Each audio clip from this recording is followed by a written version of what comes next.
Wimbledon 2015, segunda ronda. Se enfrentan Rafa Nadal, que en aquel momento era el número 10 del mundo, contra un jugador de clasificatoria jamaicano de nacionalidad alemana, número 102 del ranking, dando lugar a uno de los partidos más fascinantes y diferentes jamás vistos en la pista central de Wimbledon.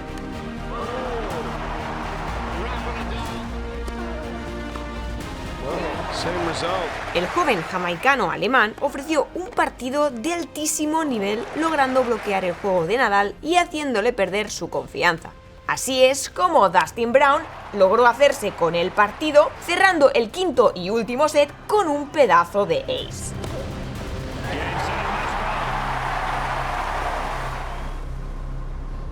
El diagnóstico de la derrota de 2015 fue mucho más rápido. Un mal año que parece empeñado en no acabar. Wimbledon fue un momento duro porque venía con una muy buena preparación, me sentía jugando bien, había entrenado bien, perdí con un jugador. Contra ese hippie alemán que tuvo su día perfecto, fue como la tormenta perfecta. Este tipo jamás había jugado ni jugará un partido de ese nivel en su vida.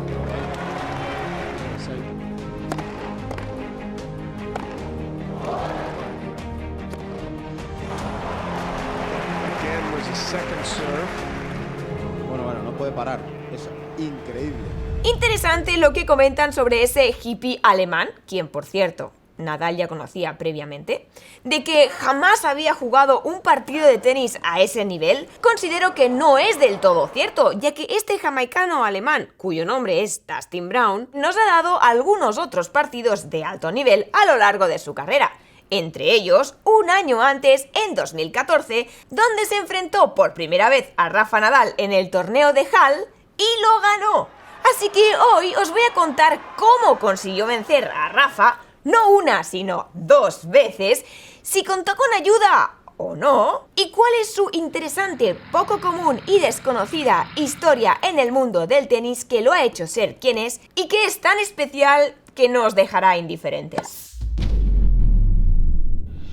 Dustin Brown, o también conocido como Dreddy por sus rastas, ya que rasta en inglés se llama dreadlock, nació el 8 de diciembre de 1984 en Celle, Alemania, un pueblo situado cerca de la ciudad de Hannover, en una familia humilde de padre jamaicano llamado Leroy y madre alemana llamada Ing.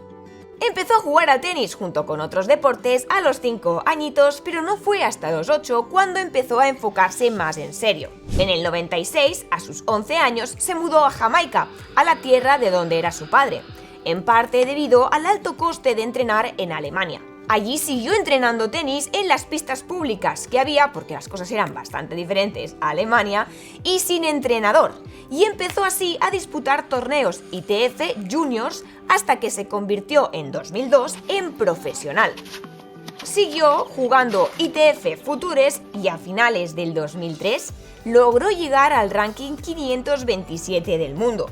Un hito muy difícil de lograr jugando solamente en Jamaica por los pocos torneos de tenis que se celebran. Pero claro, Dustin sabía que para poder avanzar debía de dar un salto a Europa, donde al jugarse más torneos tendría la posibilidad de poder obtener más puntos, más dinero y así ascender a torneos de mayor nivel.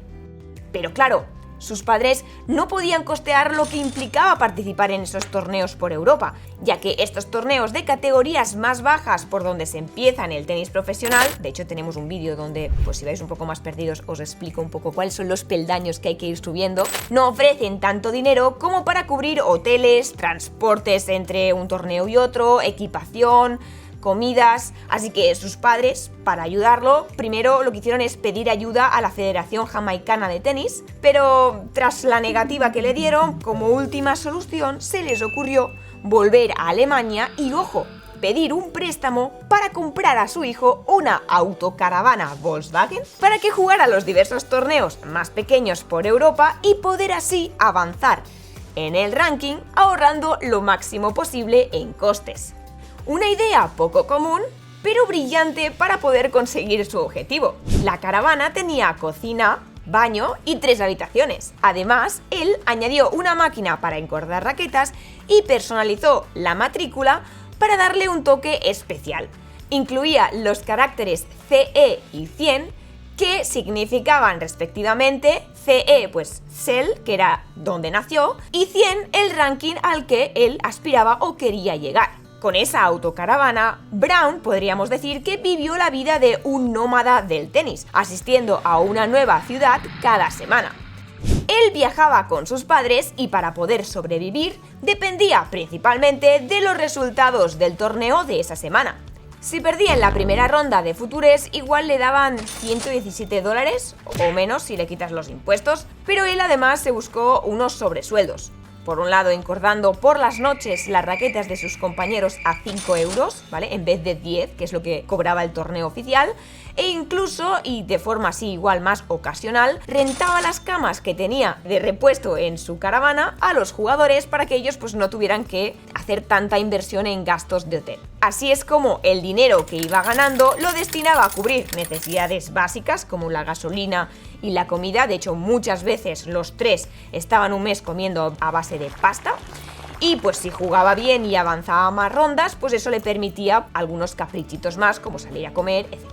Esta etapa duró 4 años, del 2004 al 2008 más o menos. Y tal y como dijo Brown, And I did that for 4 years, and it was definitely a grind. You know, once in a while you think, oh my God, is this ever going to end? Does it make any sense? And then you play well and have good weeks, and then you're really happy. And then basically the thing was to try and get into the challengers.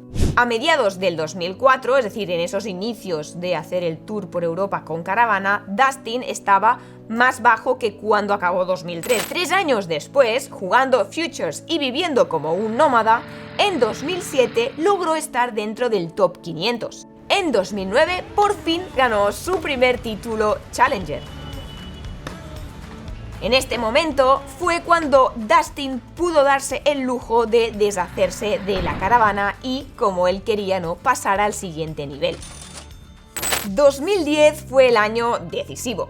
Con 26 años entró dentro del top 100 cumpliendo su sueño. Además, decidió cambiarse la nacionalidad compitiendo como alemán, cosa que de alguna forma le dio más comodidades, y empezó a entrenar con un nuevo entrenador, el americano Kim Michael Wittenberg. Ese año también alcanzó múltiples cuartos de final ATP, así como hizo su debut en un Grand Slam, Wimbledon, después de recibir una wildcard al cuadro principal. También recibió otro pase directo para el cuadro principal en el US Open, otro Grand Slam, donde a pesar de que perdió en la segunda ronda versus Andy Murray, que era el cuarto del mundo, en ese partido jugó algunos golpes increíbles. What's that?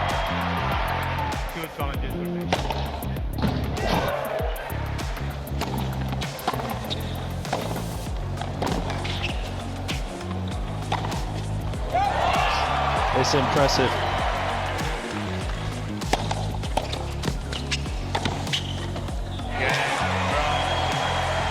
Trying to land to attack that. Maybe. That's brilliant. A partir de aquí empezaron sus momentos más notables tras muchos años de trabajo y esfuerzo.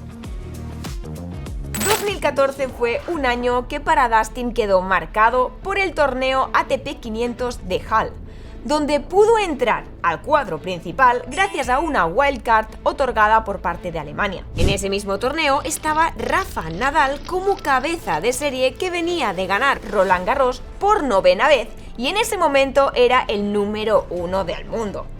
Como segundo cabeza de serie teníamos a Roger Federer, así que la gran mayoría de espectadores lo que esperábamos era una final entre ambos en un torneo como este. El tema es que Rafa llegó a la segunda ronda, donde le tocó jugar contra Dustin Brown, un jugador que, a pesar de haber ido escalando en el ranking y ser en aquel momento el 85 del mundo, era un jugador desconocido, quien probablemente ni Nadal sabía contra quién iba a jugar. Pero tras varios intercambios, Nadal quedó en shock al ver cómo se fue desenvolviendo Dustin en ese partido.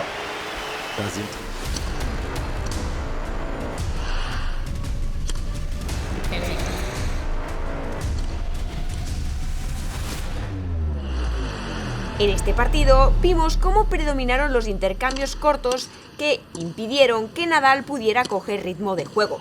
Para conseguirlo, Dustin usó sus tres mejores armas, el saque, la volea y el resto, usándolos para aplicar la estrategia que muchos conocéis de saque-volea y o resto-volea, y así conseguir hacer daño a la forma de jugar de Rafa, limitando su juego e impidiéndole entrar en ritmo ni efectuar de forma tan fácil golpes donde Rafa normalmente brilla.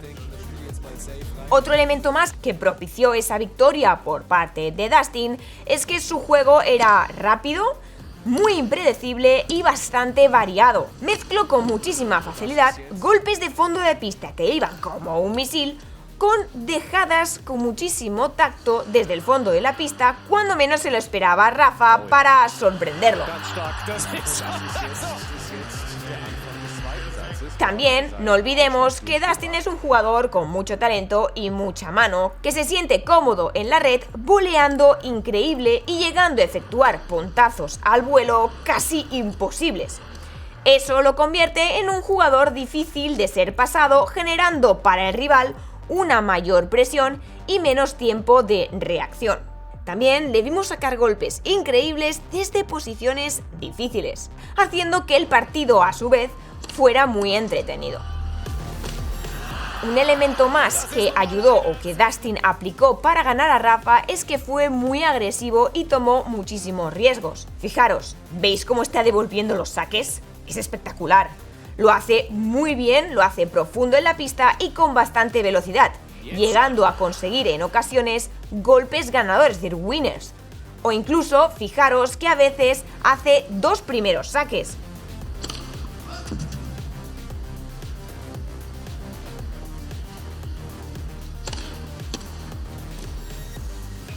Porque es que su primer saque es de locos. Pero claro, eso es correr muchísimo riesgo, lo opuesto a lo que normalmente solemos comentar aquí en el canal de intentar jugar con mayores porcentajes. Pero al final así es como jugó Dustin para poder poner entre la espada y en la pared a Nadal.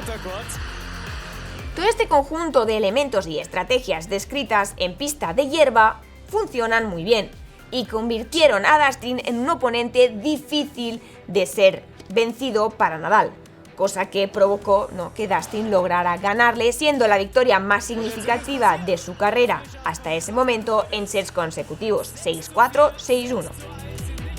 Con este partido muchos descubrieron a Dustin Brown, ya que no dejó indiferente a casi nadie, y su nombre empezó a resonar un poquito más entre el público y entre los medios. Pero hubo un enfrentamiento más entre ellos, el que hemos mencionado al inicio del vídeo, Wimbledon de 2015, donde Dustin se marcó otra victoria. ¡Y qué victoria! Ya que fue en un Grand Slam y a 5 sets.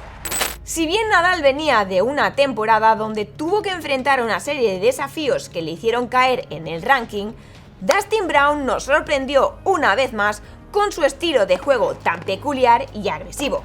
Desarrolló la misma táctica que empleó en 2014 para lograr sacar a Nadal de sus casillas, pero perfeccionada, ya que contó con la ayuda del conocidísimo analista Craig O'Shaughnessy. De forma que para este partido jugó igual de agresivo y profundo, pero sin abrir muchos ángulos. Sobre todo ángulos que pudieran llevar a que él pudiera efectuar una derecha o derecha invertida. Por otro lado, le restó más a su revés e incluso a sus pies para cogerle por sorpresa y que tuviera que quitarse totalmente la bola de encima para que así Dustin pudiera atacar subiendo a la red.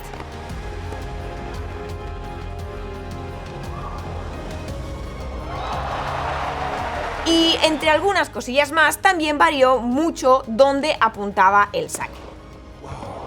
Si bien Rafa logró hacerse con el segundo set, Dustin no perdió los papeles y supo mantener el foco hasta el final.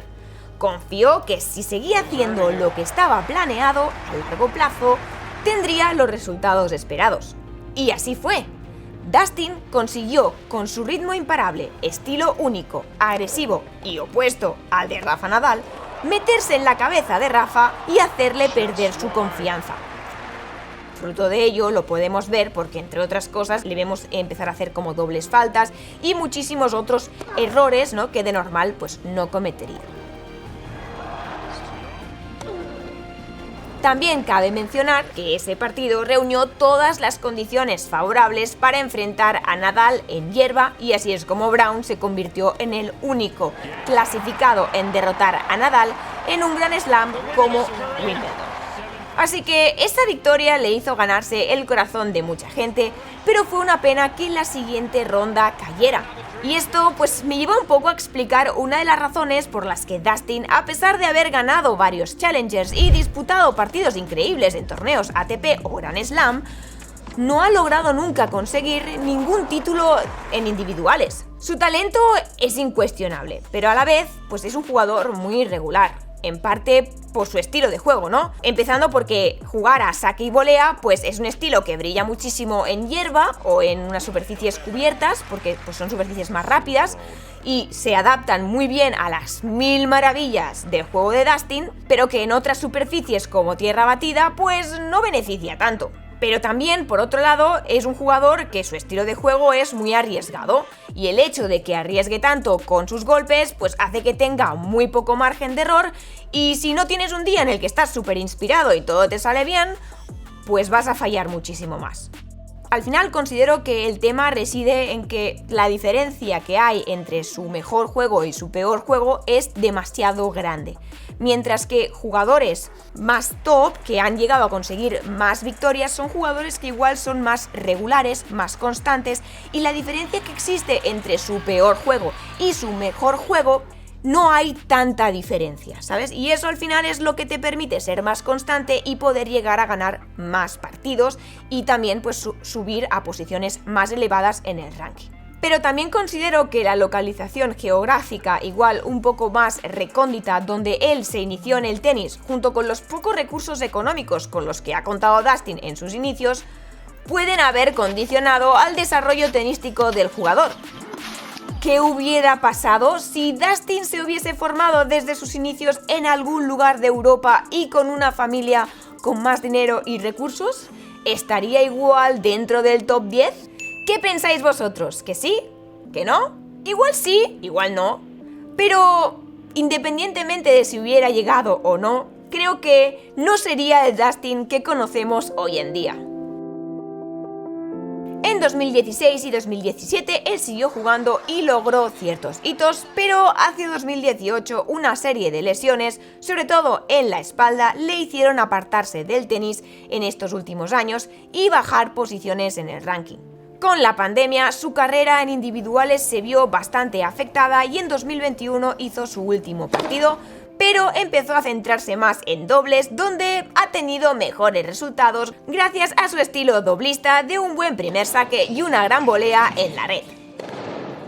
Así que, a pesar de que para muchos igual sus resultados en sí pues, no han sido tan impresionantes como los que han conseguido otros muchos jugadores, a Dustin se le recuerda mucho en parte por su carisma y por toda la historia que tiene detrás. Alcanzar un ranking número 64 en individuales, que logró en el 2016, y número 43 en dobles, tiene mucho, pero mucho mérito, y más de la forma como lo hizo él, viviendo parte de su ascenso en una caravana, que por cierto está en Alemania y la usa cada vez que va a entrenar, al cine o al supermercado, y le sirve como un recordatorio de dónde vino. Recientemente, en 2022, Dustin retomó su nacionalidad jamaicana por su padre, a quien tiene tatuado en su cuerpo, volviendo a sus orígenes en esta última etapa de su carrera. Y es que Dustin al final pues quedará en el recuerdo de muchos amantes del tenis, ya que es admirable el esfuerzo de este hombre para cumplir su sueño de llegar al top 100 y vivir de este deporte. Él tiene que sentirse muy orgulloso de lo que ha conseguido, ya que no ha tenido que ser nada fácil. Y nada más, esto es todo en el vídeo de hoy. Espero que os haya gustado y os haya permitido saber un poquito más de este fascinante deporte. Si os ha gustado podéis dejar una manito hacia arriba, suscribiros al canal, activar la campanita para que cuando suba un vídeo podáis verlo. No os olvidéis de seguirme en mis redes sociales @saranogark y nos vemos, como siempre, en el próximo vídeo.